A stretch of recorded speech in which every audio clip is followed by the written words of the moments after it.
Hello dear students, welcome to digital learning platform of Winsome International School and today we are going to start class 9th history chapter 1st the French revolution. यानी according to this chapter, इस chapter में हम क्या पढ़ने वाले, जो French में revolution हुआ उसमें कौन कौन से कॉन्सेप्ट यूज किए गए और एक्चुअल में वहां कंडीशंस कैसी थी उसके बारे में हम ये पढ़ने वाले हैं। तो इस चैप्टर के अंदर मोस्टली 6 पॉइंट्स ऐसे हैं जो आपके पूरे के पूरे चैप्टर का जो एसेंस है, जो मोरल है, वो कंप्लीट करवा देंगे। यानी इन पॉइंट के कंप्लीट होने के बाद आपका चैप्टर में से कोई डाउट नहीं रहेगा। फर्स्ट ऑफ ऑल क्या है, French society during late 18th century. अब जो ये सोसाइटी है लेट 18th सेंचुरी की, उसमें चेंजेस स्टार्ट होना शुरू हुआ। यानी जो किंग था, वहां की जो मोनार्की थी, उन्होंने लोगों पर इतने हार्ड रूल्स अप्लाई कर दिए थे कि जो लोग हैं वो उन रूल्स को फॉलो नहीं कर पा रहे थे, जो हाई टैक्सेस है उनको पे नहीं कर पा रहे थे, जो कंडीशंस थी बहुत क्रिटिकल हो गई थी। वही कंडीशंस के बारे में हम इस पॉइंट में डिस्कस करेंगे। सेकंड हुआ कि जब कंडीशंस क्रिटिकल हो गई तो क्या हुआ, जो पब्लिक है उन्होंने क्या कर दिया, रिवॉल्ट स्टार्ट कर दिया, रिवोल्यूशन स्टार्ट कर दिया। जो लोगों की थिंकिंग है वो ब्रॉडली रूप से क्या होने लगी, स्प्रेड होने लगी बहुत तेजी से। तो उसका जो रिजल्ट रहा वो था रेवोल्यूशन। अब रेवोल्यूशन के बाद द आउटब्रेक ऑफ रेवोल्यूशन, यानी जो रेवोल्यूशन था उनका क्या रिजल्ट रहा, जो मोनार्की था उन्होंने क्या करा, कुछ जो रूल्स थे वो वापस बैक कर लिए, यानी जिनको अबोलिश कर दिया गया। जिनमें से मेन क्या था, द फ्रांस अबोलिश मोनार्की। जो मोनार्कियल सिस्टम था वो क्या कर दिया, बिकम ए रिपब्लिक। जो क्या, रिपब्लिक में एक चेंज हो गया, यानी वहां क्या आ गया, वहां रेवोल्यूशन आ गया। एंड देन पढ़ते हैं, रिवोल्यूशन आया बट जो पावर्स थी, जो राइट्स थे, वो मोस्टली किसके पास थे, वो मोस्टली सिर्फ मैन के पास थे। और वही मैन जिनके पास जमीनें हैं, यानी जो फिर जो हाई सोसाइटी से है, जो लैंडलॉर्ड्स हैं, सिर्फ उन्हीं के पास जो राइट्स थे, वोटिंग राइट, जिसको हम सफ्रेज कहते हैं।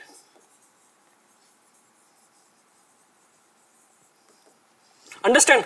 And then did women have revolution. तो देखो, जब वुमेन रिवोल्यूशन की बात आती है तो जब हम पढ़ेंगे आगे, एंड यूरोप के एंड तक, यानी यूरोप के जो रिवोल्यूशन हुआ था उसके एंड तक वुमेन्स को कंप्लीटली जो राइट्स है वो नहीं मिल पाए थे। और वर्ल्ड वॉर फर्स्ट डिक्लेयर होने से जस्ट थोड़ा सा पहले उनको कुछ वोटिंग राइट्स दिए गए थे, क्योंकि वहां उस वक्त कंडीशन थी वो बहुत ज्यादा चेंज हो गई थी, लोगों की थिंकिंग बदल गई थी। और जो सीक्रेट सोसाइटीज ज्वाइन कर रहे थे, वो बताऊंगा मैं आपको कि सीक्रेट सोसाइटीज क्या थे, किसने इन्वेंट किया और क्यों इन्वेंट किया। तो वही से जो उस वक्त सीक्रेट सोसाइटी में ज्वाइन हो रहे थे वो सारा एजुकेटेड ग्रुप था। और जैसे ही एजुकेटेड ग्रुप आएगा रिवोल्यूशन के अंदर, तो जो चेंजेस आएंगे वो बहुत स्पीडली आएंगे। Understand. The abolition of slavery. Slavery से मतलब क्या है, जो गुलाम थे, जो नौकरशाही थे, जो किसी किंग के अंडर में काम करते थे, सिर्फ पैसों के लिए नहीं, बस जो उनका जो टैक्स चल रहा था पुराना, उनको टैक्स को फिनिश करने के लिए, एबोलिश करने के लिए। तो जो स्लेवरी सिस्टम था वो कैसे खत्म हुआ और कौन कौन से जो रिवोल्ट हुए, कौन कौन से जो डिस्प्यूट हुए, उसके बारे में हम डिस्कस करने वाले। द लास्ट पॉइंट है the revolution and everyday life. It means कि जो रेवोल्यूशन हुआ था फ्रांस के अंदर, उसका डेली लाइफ के अंदर क्या क्या इफेक्ट पड़ा, उसके बारे में डिस्कस करने वाले। तो मोस्टली 6 टॉपिक है ना, तो 6 में आपका पूरा का पूरा चैप्टर जो है वो क्लियर हो जाएगा। फर्स्ट नंबर पर देखो, on the morning of July 1789 the city of Paris was in state of alarm. अब ये 1789 स्टार्ट करने से पहले हम क्या करते हैं, थोड़ा सा 100 ईयर्स पीछे चलते हैं, टाइम मशीन से चलेंगे पीछे। तो उस वक्त कंडीशन क्या थी, जो ये टाइम है इससे 100 ईयर्स अब पीछे चल रहे हैं, जब फ्रांस और जो इंग्लैंड है वो आपस में वॉर हो रही थी उनका, किसके लिए, इंडिपेंडेंस के लिए। तो जो इंग्लैंड था वो क्या कर रहा था, जो कंटिन्यू है फ्रांस पर अटैक्स कर रहा था। तो वो जो फ्रेंच जो पीपल से, जो गवर्नमेंट थी, उन्होंने एक नया रास्ता निकाला कि क्या करते हैं हम, जो फ्रांस का ईस्टर्न गेट है जिससे जो इंग्लिशमैन है वो अंदर आ रहे हैं, उस पर क्या करेंगे हम, उस पर एक फोर्ट का है वो क्या कर देते हैं, स्टेबलाइज कर देते हैं, जिससे हम उन पर नजर रख सके, है ना। जो भी अटैक होगा हम उसको पहले से ही डिस्ट्रॉय कर देंगे। तो उसी नियति से बनाया गया था ये, क्या बनाया गया था, बेस्टाइल फोर्ट। क्या बनाया गया था, बेस्टाइल फोर्ट बनाया गया था। और फोर्ट बहुत शानदार, है ना, टोटल 8 पिलर से बनाया गया था और बहुत ज्यादा मजबूत था। उसको एज सिक्योरिटी के रीजन से बनाया गया था, पर धीरे धीरे जो वहां जो किंग रह रहे थे, वहां के जो सोशल क्लास, जो हायर क्लास के पर्सन रह रहे थे, उनको लगा कि नहीं, ये जो फोर्ट है थोड़ा, ये पूरा हमारे लिए ठीक नहीं है। तो हम क्या करते हैं, जो भी उस वक्त क्रिमिनल थे या फिर जो रूल्स ब्रोक कर रहे थे उन सभी को उस जेल में डाल दिया गया था, है ना। तो क्या हुआ, अब ये जेल अब ये जो फोर्ट था अब ये किस में कन्वर्ट हो गया, ये जेल में कन्वर्ट हो गया। तो अब जेल में कन्वर्ट हुआ तो फिर क्या था, वहां का जो एम्परर था, वहां का जो मोनार्की थी, उनका जो रूल्स थे रेगुलेशंस थे वो क्या कर रहे थे, जनता को परेशान कर रहे थे।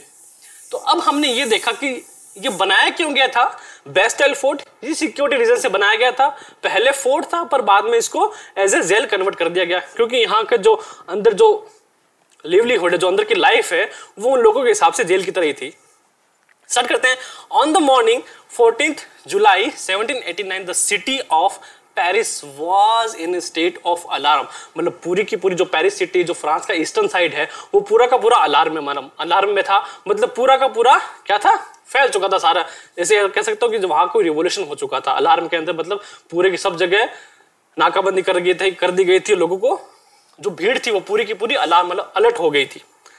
The king had commanded troops to move into the city. अब ट्रूप्स का क्या है, यहाँ सैनिक टुकड़ी है। जो किंग था उसने कमांड दी किनको, ट्रूप्स को, सैनिकों को, to move into the city, city के अंदर जाने के लिए। किसके, किंग था, वहां की जो मोनार्की थी, वो क्या करा, उसने ट्रूप्स को कमांड किया कि जाओ सिटी के अंदर जाओ। क्यों किया था, क्योंकि देखो 14 जुलाई को जो जनता थी वो वहां की पेरिस की जनता थी, जो फ्रांस का ईस्टर्न साइड है, वहां पूरे के पूरा रिवोल्ट छुड़ गया था। और वो कैसे छिड़ा वो हम आगे पढ़ेंगे। Understand. Rumors spread that he would soon order army to open fire upon the citizens। और रूमर्स फैल गए थे, पूरी तरह अफवाह फैल गई थी कि जो किंग है उसने ऑर्डर दे दिया। क्या ऑर्डर दे दिया, कि जितने भी सिटीजन्स हैं उन सब पे क्या कर दो, ओपन फायर कर दो। क्या कर दो, ओपन फायर कर दो। इट मींस कि जनता अब क्या की, डर गई कि किंग ने ऑर्डर दे दिया कि जो हम सिटीजन्स हैं वो क्या है, मार दिए जाएंगे, किल कर दिए जाएंगे through the army. And some 7,000 men and women gathered in front of the town hall and decided to form a people's militia। और लगभग 7,000 जो पीपल था, 7,000 की जो आर्मी थी, कौन सी, जो सिंपल ह्यूमंस थे, जो पीपल थे, उन्होंने क्या करा, उन्होंने डिसाइड करा क्या करेंगे, हम सारे इकट्ठे हो जाते हैं और हम एक अपनी जो पीपल्स आर्मी है, मिलिशिया है, वो बनाते हैं। किसके लिए, ताकि हम जो अगेंस्ट ये जो ट्रूप्स आएंगे उनसे हम क्या कर सके, उनसे हम फाइट कर सके, ताकि ये जनरली हमें मारे ना, है ना, डिफेंस के लिए। They broke into a number of government buildings in search of arms. और उन्होंने क्या करा, जो पब्लिक थी वहां के लगभग 7,000 के आसपास लोग थे, सभी गवर्नमेंट बिल्डिंग के अंदर घुस गए। किसके लिए, अब जो सामने से ट्रूप्स आने वाले हैं, according to commanded the king, तो वो ट्रूप्स है क्या होंगे उनके पास वेपन्स होंगे, एम्स होंगे, तो वो क्या करेंगे, वेपन से फायर करेंगे। तो अब जब ये आर्मी है, अब आर्मी बनी है, हमें भी डिफेंस के लिए चाहिए होगा, तो क्या करें, जितने भी गवर्नमेंट बिल्डिंग्स थे, जिनको आइडिया था कि यहाँ क्या हो सकता है, यहाँ वेपन्स हो सकते हैं जो हम अपनी सेफ्टी के लिए यूज करेंगे, क्या करा, वो सभी के सभी वेपन्स ढूंढने के लिए हर एक गवर्नमेंट बिल्डिंग के अंदर घुसे जा रहे हैं और वहां के जो सोशल क्लासेस के जो मेंबर्स हैं उनको क्या कर रहे हैं, परेशान कर रहे हैं, मार रहे हैं, फेंक रहे बाहर। तो देखो ये उस जो 1789 का जो 14 जुलाई का जो सुबह रिवोल्ट हुआ था उसकी एक ड्राइंग है, स्टॉर्मिंग ऑफ बेस्टाइल, यानी जो बेस्टाइल पर एक तरह से कह सकते हो कि स्टॉर्म आ चुका था, तूफान आ चुका था, उसकी तस्वीर है। Soon after demolition of Bastille artist made print commemorating the event. क्या करा, इनको याद करने के लिए, किसकी क्या करते हैं, किसकी मेमोरी के लिए उन्होंने जो आर्टिस्ट थे उन्होंने पेंटिंग बनाई। अब ये जो पेंटिंग है ये कोई नॉर्मल पेंटिंग नहीं है एक्चुअल में, और ये जो बेस्टाइल का इंसिडेंट है ये नॉर्मल नहीं है। फ्रांस में आज भी, यानी करंट में टाइम में भी 14 जुलाई को वहां बेस्टाइल डे मनाया जाता है। जी हाँ, फ्रांस में अभी भी वहां के लोग, वहां की जो गवर्नमेंट है वो बेस्टाइल डे बनाती है एवरी ईयर 14th जुलाई। पिछले साल 2021 में बनाया था जब कोविड था, अकॉर्डिंग टू कोविड गाइडलाइंस, तब भी ये जो एज ए सेलिब्रेट करते हैं। किसके, जो मोनार्की है ना उसको एंड करने की हैप्पीनेस में, उसकी खुशी में ये डे बनाते हैं वो। अंडरस्टैंड। तो ये छोटी बात नहीं है कि बेस्टाइल को पूरे के पूरे तहस नहस कर दिया गया था, और आगे क्या हुआ वो देखना। Finally a group of several hundred people marched toward the eastern part of the city। as I said कि जो बेस्टाइल फोर्ट था वो कहाँ था, वो जो फ्रांस है, जो पेरिस है, उसके ईस्टर्न पार्ट में था, ईस्टर्न गेट में था, जहां से जो इंग्लैंड आर्मी है वो अंदर मार्च करती थी अटैक्स के लिए। तो उसी को क्या करने के लिए, उसी को डिफेंस करने के लिए, डिफेंड करने के लिए ये फोर्ट बनाया गया था। And storm the fortress prison the Bastille where they hope to find herd ammunition। अब देखो क्या हुआ, ये जो लगभग 100 लोगों का ग्रुप था ना, ये क्या करा, उन्होंने दिमाग चलाया कि हाँ हमने जो गवर्नमेंट बिल्डिंग्स देखी वहां हमें क्या नहीं मिले, हमें वेपन्स नहीं मिले, पर यहाँ जो है एम्यूनिशन मिलने की बहुत ज्यादा चांसेस है, क्योंकि यहाँ पे प्रिजन्स को रखा जाता था। इट मीन प्रिजन्स है तो यहाँ सेफ्टी डिफेंस के लिए कुछ तो होगा। तो यही सोचकर लगभग 100 लोगों का जो ग्रुप था वो पूरा का पूरा बेस्टाइल में एंटर हो गया। अब बेस्टाइल में एंटर हो गया, अब ये क्या कन्वर्ट हो चुकी है, ये फोर्ट से अब जेल बन चुकी है। तो ऑब्वियस सी बात है यहाँ प्रिजन होंगे, तो क्या करा इन्होंने, प्रिजन को भी फ्री कर दिया। कि जब रेवोल्यूशन आया तो क्या है, सबके लिए आया है, तो वहां के जो प्रिजन है उनको भी क्या कर दिया, फ्री कर दिया। उनके लिए भी क्या एकदम अच्छी सी बात हो गई। In the arm fight that followed the commander of the Bastille was killed. और इन्हीं जो 100 लोगों की जो आर्मी थी, 100 पीपल्स की जो आर्मी थी, उन्होंने क्या करा, जो कमांडर था कहां का, बेस्टाइल फोर्ट का, उसको भी मार दिया। कोई भगदड़ मची, नीचे आके कुचला गया। And prisons released through there were only 7 of them. और वहां के जो प्रिजन थे उनको क्या कर दिया गया, उनको रिलीज कर दिया गया, जो कि सिर्फ 7 ही बचे थे, जो भी 7 थे वहां, बाकी को ऑलरेडी कभी दूसरी जगह पे मूव कर चुके थे। क्योंकि जैसे जैसे 1789 का टाइम आ रहा था, वैसे वैसे जो इसका जेल का क्रेज था वो धीरे धीरे कम हो रहा था। पर स्टार्टिंग में ये पूरी जेल बहुत भरी रहती थी। तो एंड में जब ये रिवोल्ट हुआ था, जब लोग यहाँ गुस्से थे, तो लगभग 7 के आसपास यहाँ प्रिजन थे, उनको इन्होंने क्या कर दिया, फ्री कर दिया। और वो जहां तो हड़कम मची थी, 100 लोगों का जो पूरा ग्रुप घुस गया था, उसके बीच में जो कमांडर था बेस्टाइल फोर्ट का, वो आके नीचे के कुचला गया और मारा गया। Yet the Bastille was hated by all because it stood for the despotic power of the king। और अभी तक यानी इतना रिवोल्ट होने के बाद भी जो बेस्टाइल फोर्ट है खड़ा था अपनी जगह पे, और लोग उससे नफरत कर रहे थे, हेट कर रहे थे। क्यों कर रहे थे, क्योंकि it stood for despotic power of king. और ये जो बेस्टाइल फोर्ट है ये किंग की पावर को शो करता है। मतलब 100 साल पहले इसको बनाया गया था, किसके लिए, फ्रांस के ईस्टर्न गेट की सेफ्टी के लिए, और वो कामयाब भी हुए, वो सक्सेस भी हुए।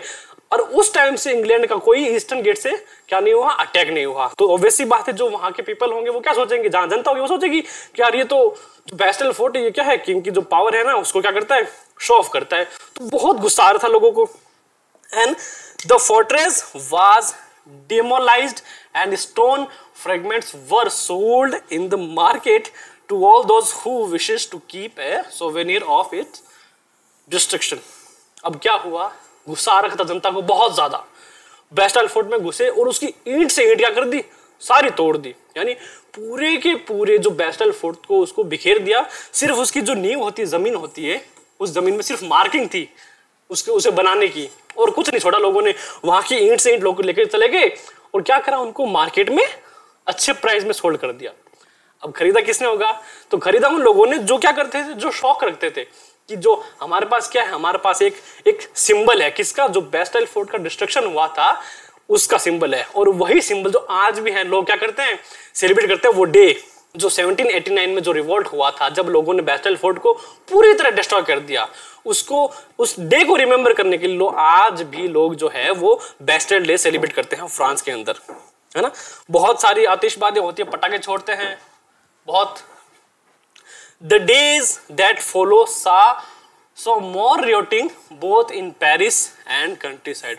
वो जो दिन थे यानी आसपास के, उस दिन उसके बाहर के जो काफी दिन थे, वो जो पेरिस में ना एक तरह से खौफ बना रहा कि बेस्टाइल फोर्ट को क्या कर दिया गया, तोड़ दिया गया बुरी तरह से। जो चारों तरफ लोग थे वो बस यूं थे कि हाँ, कंट्री के बाहर भी और कंट्री के अंदर साइड भी, दोनों तरफ उसका मतलब हड़कम मची हुई थी पूरी की पूरी। And most people were protesting against the high price of bread। अब देखो सामने आ रहा आपके सामने कि कैसे कैसे वो रिवोल्ट स्टार्ट हुआ होगा।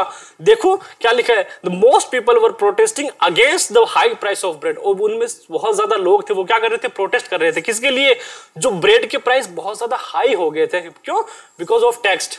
क्योंकि जैसे मैंने कहा, हम कहाँ गए थे टाइम मशीन से, 100 ईयर्स पीछे गए थे। क्या हुआ था तब, बेस्टाइल फोर्ट को बनाया गया था, इंग्लैंड से क्या कर रहा था, वो डिफेंस कर रहा था। तो उसके अंदर जो पैसा था, जो किंग के पास पैसा था, वो सारा खर्च हो गया। तो क्या करेगा किंग? किंग उसको वापस टैक्स के रूप में कलेक्ट करेगा। तो टैक्स जब कलेक्ट करेगा तो क्या करेगा, जो अमाउंट होंगे टैक्स के वो बहुत ज्यादा हाई होंगे।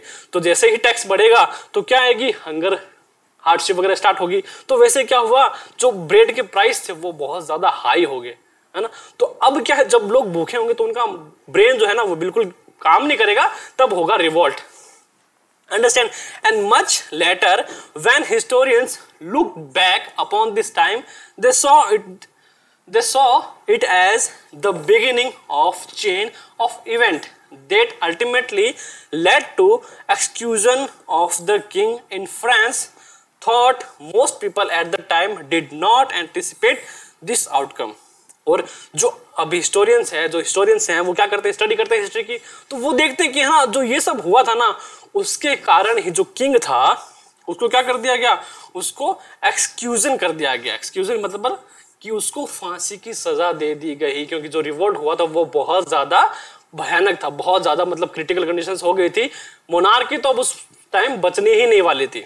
तो कंडीशंस कैसे हुई वो हम पढ़ेंगे। तो पहले देखते कि हुआ क्या है। तो क्या हुआ था, बाद में किंग को फांसी दी गई। Thought most people at the time did not anticipate this outcome. और बहुत ज्यादा जो लोग थे उनको एंटिसिपेट नहीं कर रहे थे उस टाइम तक, है ना। फिर भी जो रिवोल्ट था, जो डिस्प्यूट था वो बहुत ज्यादा ब्रॉडली रूप से फैल गया था।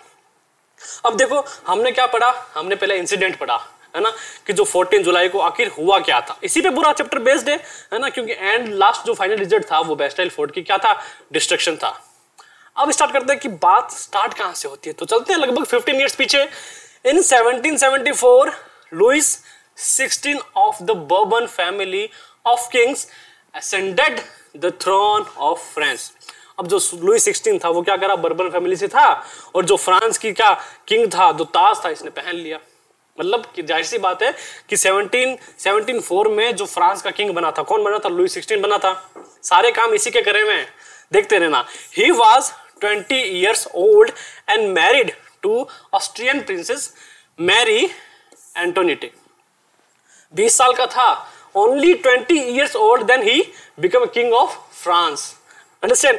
And he married to Austrian princess। उन्हें ऑस्ट्रियन प्रिंसेस थी जिसका नाम था मैरी एंटोनिटी। उससे क्या कर लिया, उससे शादी कर ली, तो उससे क्या कर ली, मैरिज कर ली। Understand? Upon his accession the new king found an empty treasury. अब जैसे किंग बना, क्या देखेगा, जो ट्रेजरी देखेगा अपने किंग का, अपने किंगडम का, भाई कितना खजाना है, कितना क्या करना है। तो जैसे उसने देखा, अरे ये तो खाली पड़ा है। क्यों खाली पड़ा है, क्योंकि जो वॉर्स हुए थे 100 ईयर्स पहले, उसमें सारा का सारा जो ट्रेजर था वो बनाने में, जो फोर्ट बनाने में, सिर्फ जो बेस्टाइल फोर्ट है वही नहीं बना था, बहुत सारे फोर्ट बने थे, पर जो बेस्टाइल है वो सबसे इंपॉर्टेंट है, क्योंकि बाद में बेस्टाइल फोर्ट की जो जेरोक्स है ना, हूबहू कॉपी बहुत जगह बनाई गई थी। वैसे फोर्ट बनाए गए थे फ्रांस के अंदर। Understand? Long years of war had drained the financial resources of France. जैसा कि मैंने कहा, जो 100 ईयर्स पहले जो वॉर्स हो रहे थे, उन्होंने क्या, जो फाइनेंशियल रिसोर्सेज थे उनके फ्रांस के, वो खत्म हो गए थे। इसलिए क्या था, जो ट्रेजरी थी पूरी की पूरी खाली थी। अब किंग क्या करेगा, किंग को तो चाहिए पैसा चाहिए, जो ट्रेजरी भरने के लिए क्या करेगा, वापस टैक्सेस बढ़ाएगा। पर उसमें भी क्या है, उसमें भी चोरी है। Added to this was the cost of maintaining an extravagant court at the immense place of Versailles. अब जो वर्साइल्स का फोर्ट है ना, वो इंपॉर्टेंट है यूरोपियन जो रेवोल्यूशन है उसके अंदर, क्योंकि जो बहुत ज्यादा, जो जितने भी पार्लियामेंट होते थे, जितनी भी मीटिंग्स होती थी किनकी, जो ये मोनार्की है, किंग है, इन सबकी वर्साइल फोर्ट में ही होती थी। क्यों? क्योंकि वो बहुत ज्यादा सुंदर था। उसमें एक वर्साइल फोर्ट में एक हॉल ऑफ मिरर्स है। क्या है? हॉल ऑफ मिरर्स है। उसके अंदर मीटिंग होती थी सारी, क्योंकि उस जो हॉल था वो पूरा का पूरा उसमें मिरर्स लगे हुए थे, बहुत ज्यादा सुंदर था। तो उसी के मैनेजमेंट में क्या लगे थे, सारे पैसे लग रहे थे, है ना, जो कि कह सकते हैं एक्स्ट्रा, जो फालतू का खर्चा था, है ना। जो किंग था वो क्या करता था, अपनी पावर्स का शो ऑफ करने के लिए उसको पे कर रहा था कि भाई उसका मैनेजमेंट में होना चाहिए, क्योंकि क्या करते हैं हम वहां मीटिंग्स वगैरह रखते हैं, तो थोड़ा तो रुतबा होना चाहिए किंग का, तो उसी के लिए हुआ।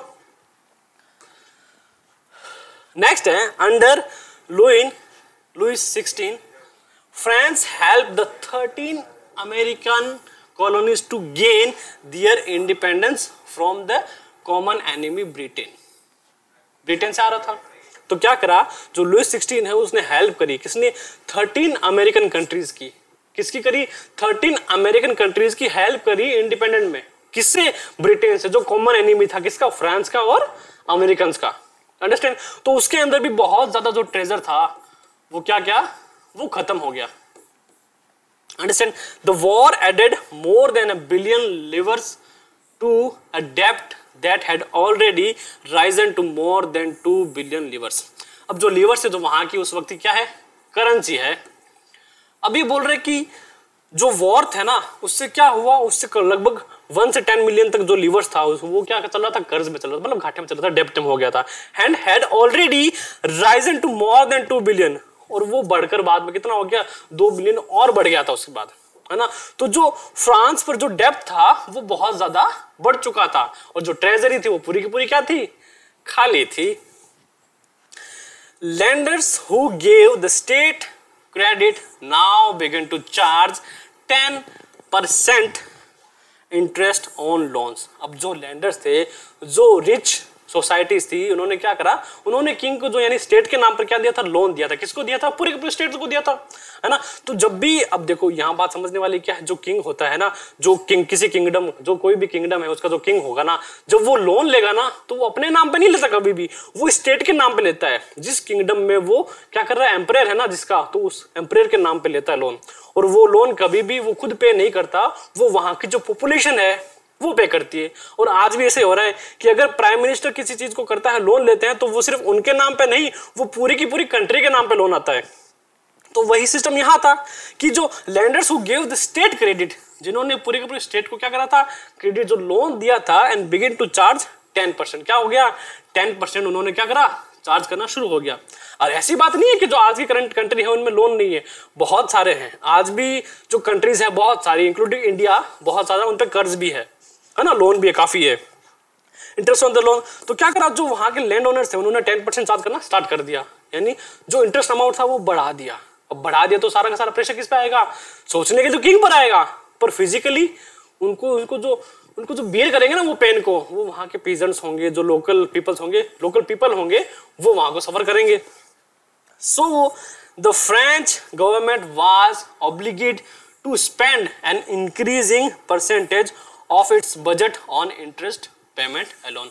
और उनका सबसे ज्यादा जो पेमेंट था पे करने का, जो इंटरेस्ट इंक्रीज कर रहे थे, है ना, जो सबसे ज्यादा खर्च हो रहा था वो सिर्फ उनके इंटरेस्ट पे करने में ही खर्च हो रहा था। जो ट्रेजरी अमाउंट था जो इकट्ठा हो रहा था, उनका जो सबसे ज्यादा जो पार्ट था, हाईएस्ट पार्ट, वो सिर्फ जो ले रखा था ना उन्होंने लोन, उस लोन के सिर्फ इंटरेस्ट में पे हो रहा था, लोन एक्चुअल अमाउंट में नहीं, लोन के इंटरेस्ट अमाउंट में सिर्फ पूरा खर्च हो रहा था लगभग। Then to meet its regular expenses such as the cost of maintaining an army, the court, running government offices or universities, the state was forced to increase। अब देखो क्या करा, अब जो एक्सपेंसेस था, जो रेगुलर एक्सपेंस हो रहा था डेली लाइफ बेसिस पे, क्या हो रहा था, सबसे पहले जो आर्मी है, बहुत बड़ी आर्मी है उनकी फ्रेंड्स के पास, उसको मेंटेन करना, उनका फूड, उनकी क्लोथिंग, उनका जो डेली एक्सपेंसेस है उनको मेंटेन भी करना जरूरी होता है। उसके बाद जो कोर्ट है उसको मेंटेन करना जरूरी है, जो गवर्नमेंट चल रहा है उनके ऑफिसेज हैं, जो यूनिवर्सिटी है स्टडीज के लिए, उनका जो मटेरियल है उनको भी मैनेज करना पड़ता है। तो उन सबके लिए क्या चाहिए, सबके लिए पैसा चाहिए, मनी। और वही एक्सपेंस को मैनेज करने के लिए the state was forced to increase taxes. तो क्या करा, फोर्सफुली उन्होंने जो टैक्सेस थे वो बहुत ज्यादा बढ़ा दिए। अब समझ में आ रहा है, हमने पहला जो इंस्टीट्यूट पढ़ा था बेस्टाइल फूड का, destruction, and then we are going to realise कि ये हो कैसे रहा है ना, समझ में आ रहा है, understand. And yet even this measure would not have sufficient, और यहां तक कि इतना टैक्स बढ़ाने के बाद में सफिशिएंट नहीं था कि वो जो लोन अमाउंट है उसको क्या कर सके, उसको हम पे कर सके। यानी French society in the 18th century was divided into 3 states। अब ध्यान से सुनना, जो फ्रेंच सोसाइटीज थी, कब की बात कर रहा हूं मैं, 18th century की बात कर रहा हूं, वो कितने 3 स्टेट्स में डिवाइडेड थी, है ना, first state, second and third.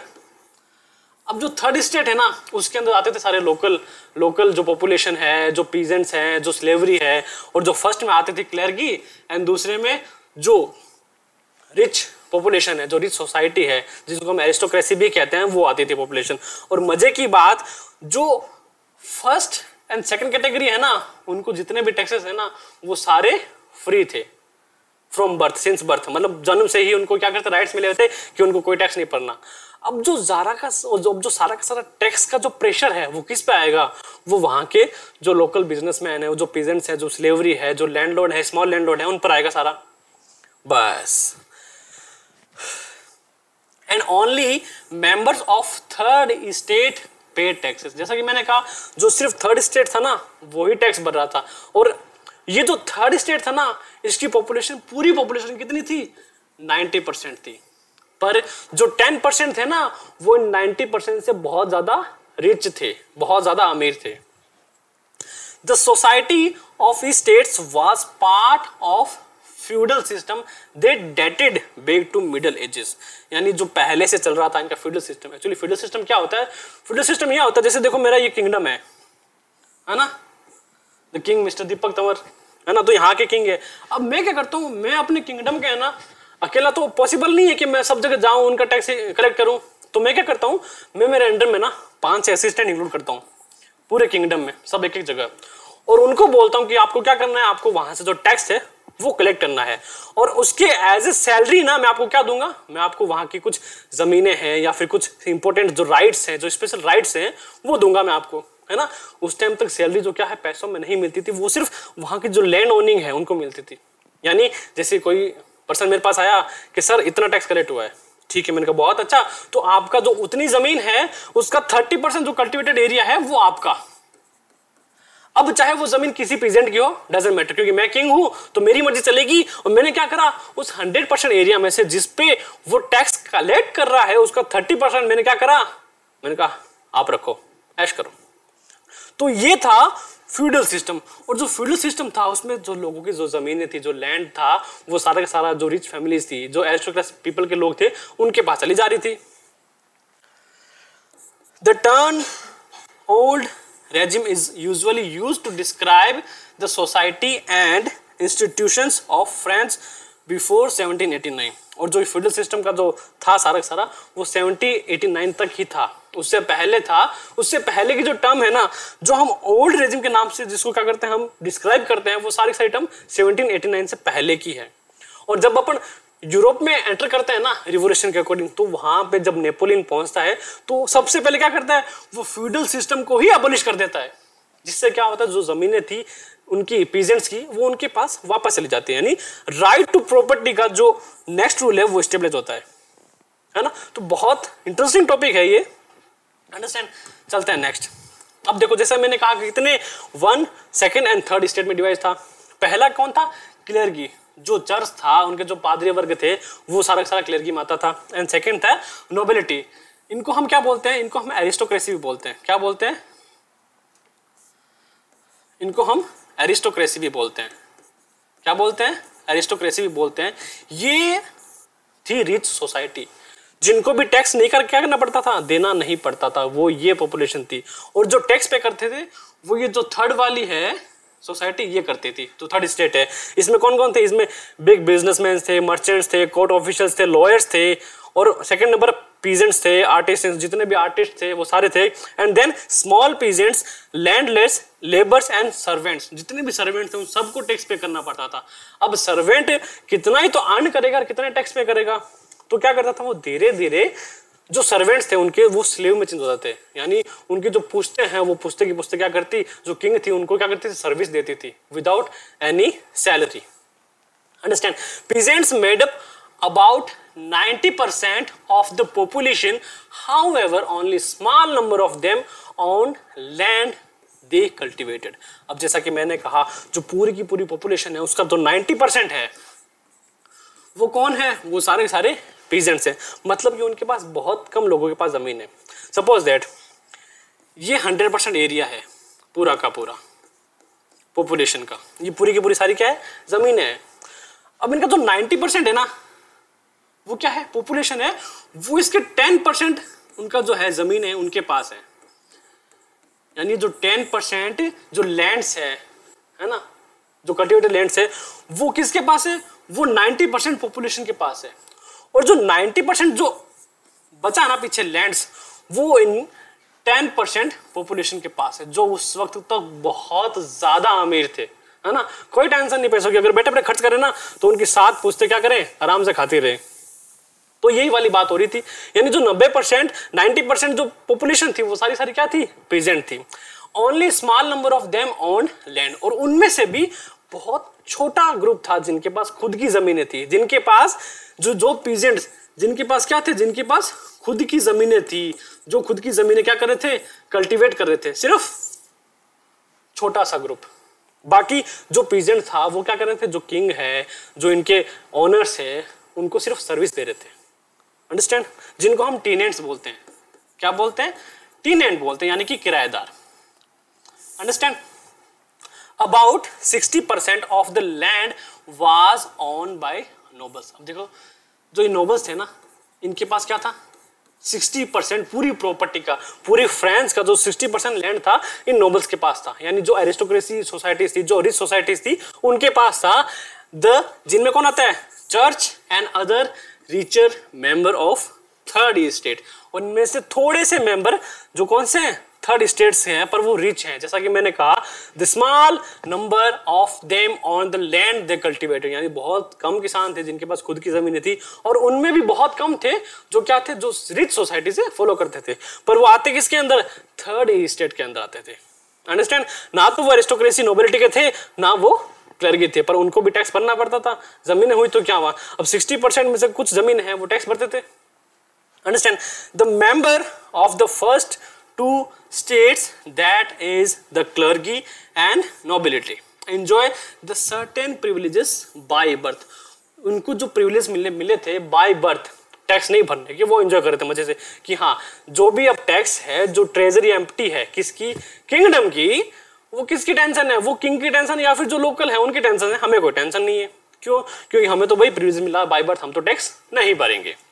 Understand, the most important of this was exemption from paying taxes to the states, और जो बहुत ज्यादा इंपॉर्टेंट थे वो क्या करते थे, वो बच जाते थे टैक्स भरने से, मतलब इनको टैक्स नहीं बनना, इनके पास जमीन है, वो एंजॉय करें अपनी रॉयल्टी।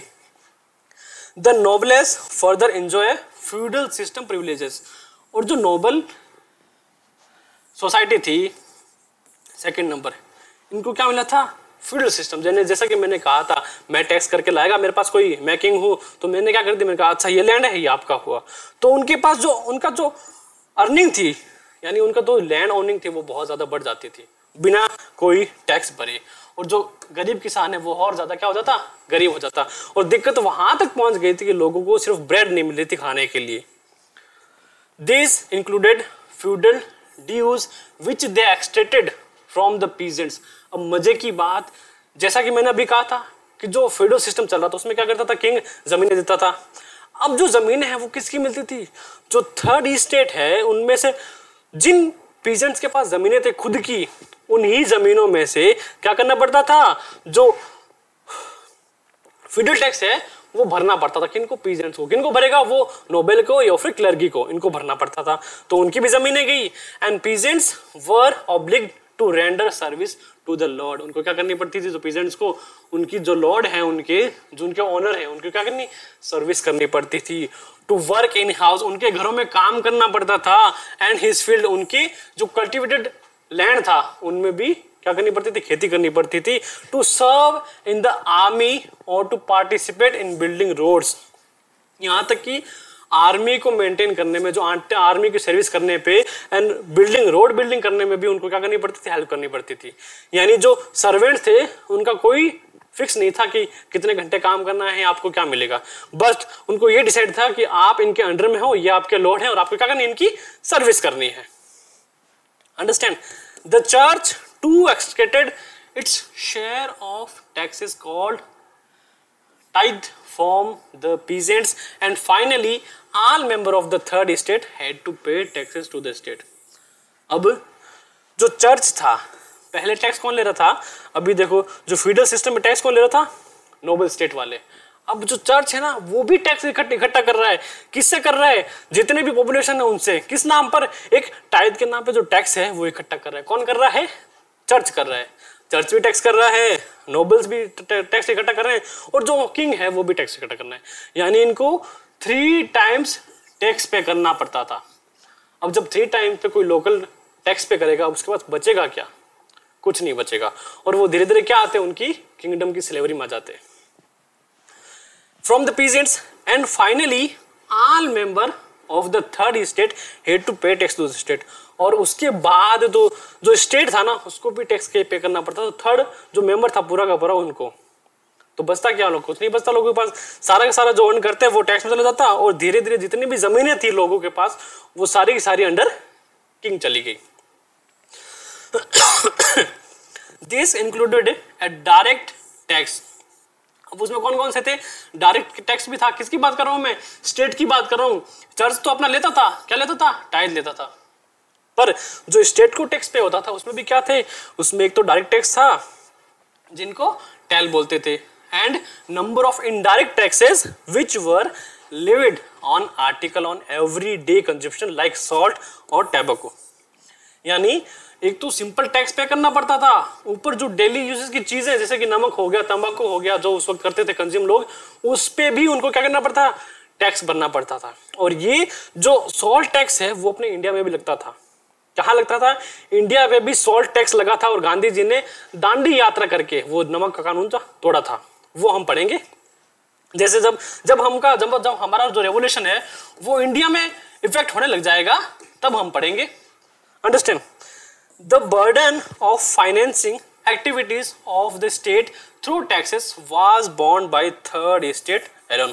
और जो पूरा का पूरा जो फाइनेंशियल एक्टिविटी थी, जो फाइनेंशियल टैक्स बनना था स्टेट को, वो पूरा का पूरा जो बर्डन है वो थर्ड स्टेट पे चला जाता था। अब थर्ड स्टेट में पॉपुलेशन कितनी है? 90% पॉपुलेशन है, पर उनके पास अर्निंग कितनी है? सिर्फ 10%। और उसी 10% में से वो मोस्टली पूरा का पूरा यानी 3 टाइप ऑफ टैक्स में वो स्टेट को देते थे। फिर बचता क्या? कुछ नहीं बचता। एंड देन जो आर्टिस्ट थे वहां के, उन्होंने क्या, एक जैसे आर्टिस्ट का काम क्या है? लोगों को क्या करना? एक नई थिंकिंग डेवलप करना। तो क्या हुआ? वहां के जो आर्टिस्ट हैं उन्होंने नई पेंटिंग बनाई थी। अब इस पेंटिंग का एनोनिमस आर्टिस्ट जो पेंटर है वो एनोनिमस है, उसका नाम नहीं है। बनाया क्या उसने एक किंगडम है जो मोनार्की सिस्टम है उसको ड्रॉ किया है। और साथ में ये कौन है? ये जो थर्ड ई स्टेट है उसकी पॉपुलेशन है, यानी उसकी वहां की जनता। वो क्या कर रही है? और वो इस किंग जो मोनार्की को ना क्या भर रही है? टैक्स भर रही है। अनाज के रूप में दे रही है, फ्यूडल सिस्टम के रूप में दे रही है, चर्च को टैक्स दे रही है। ये सबको इंडिकेट कर रहा है। और इसमें देखो क्या लिखा गया, 3 चीजें देखो। The poor fellow bringing every day grain, fruits, money, salad to the Lord sits there ready to accept it all. He does not even care to grace him with a look। यानी ये क्या है? ये अपनी जो earning है, जो खून पसीने कमाई है, वो किसको दे रहा है? इस लॉर्ड को दे रहा है ना। और ये बेशर्मों की तरह क्या कर रहा है? ये लिए जा रहा है बस। इवन उनको ग्रेस भी नहीं कर रहा कि हाँ ठीक है तूने इतना रखा, doesn't matter, he doesn't care about it. उसको कोई फर्क नहीं पड़ता चाहे दे या ना दे। नहीं देने पर तो पंगा करेगा, पर दे कितना दे तो कोई फर्क नहीं पड़ता। बस ये बेशर्मों की तरह क्या कर रहा है? लिए जा रहा है। इसमें यहाँ है ना। And the noble man is spider, the peasant, the fly. अब यहाँ क्या, जो नोबल मैन है, जो फर्स्ट एरिस्टोक्रेसी थी, वो क्या, उसको स्पाइडर बताया गया है यहाँ। जो सेकंड है जो टैक्स पे कर रहा है वो क्या है? फ्लाई है। जो क्या करती है? जो स्पाइडर है, स्पाइडर का जो वेब है उसमें क्या करती है? जो फ्लाई है ना उसको स्टक कर लेती है, फंसा लेती है।